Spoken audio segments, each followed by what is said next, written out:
I come with a heavy heart from Nigeria, but first I'd like to apologize to Honorable Kafila Obara. I am not here to bring shame to our country. I'm here to seek help for the women of Nigeria.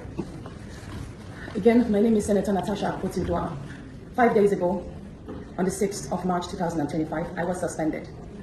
As a senator, I was suspended illegally because I submitted a petition of sexual harassment against the President of the Nigerian Senate, Senator Godswill Akpabio. I thought that by submitting the petition, he would recuse himself, and both of us will submit ourselves to the Committee on Ethics, Privileges and Public Petition for a fair and transparent investigation. But unfortunately, I was silenced and I was suspended. I was suspended for 6 months, amongst many other stringent conditions, such as taking away my security, taking away all the officials, vehicles, and other items that were handed over to me as a senator. My salaries will be cut off. I must not appear anywhere near the National Assembly. And for 6 months, I'm not to introduce myself or present myself as a senator, locally in Nigeria or internationally. That means I'm here illegally. But I have no other place to go but to come here and speak to you women. Because this is a bigger picture.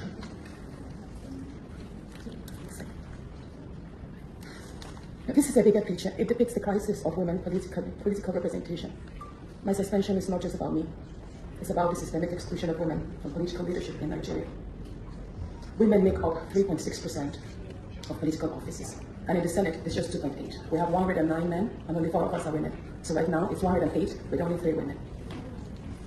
This is a clear case of political victimization, punishment for speaking out against impunity, corruption, and gender-based violence. The United Nations Declaration 48/104 declares sexual harassment as a form of gender violence. The Senate's actions are an assault on democracy.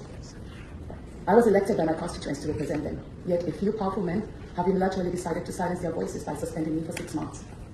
My call for an open and transparent investigation into harassment allegations have been met with hostility instead of accountability. If a female senator can be treated this way in the full view of the world, imagine what ordinary Nigerian women will go through every day in workplaces, in universities, and other aspects of our society. A culture of harassment and silencing must end. And this is not just a Nigerian issue, it's a global one. Women in politics, media, and businesses face threats, intimidation, and violence for simply demanding fairness. From sex for grades scandals in universities to harassment in workplaces and political spaces, Nigerian women have constantly been forced into silence. We need stronger legal protections and a zero culture tolerance for gender-based discrimination and intimidation. My call to the international community is such that the world must not stay silent as democracy and women's rights are rolled back in Nigeria. I call on human rights organizations, women movements, and democratic institutions to hold the Nigerian Senate accountable. Nigeria needs global partners to push for women's political inclusion, safety, and protection from political harassment. You may ask, what are my next steps? I will resist the political intimidation. In the past few days, a number of my colleagues, my male colleagues, have reached out to me and said, Natasha, all you need to do is apologize and retract your statements. And I told them I'm not going to apologize. I will not apologize for my truth.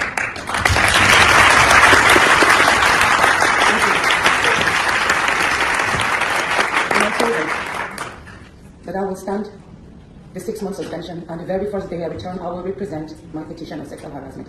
And I will continue doing so until there is a fair and transparent investigation.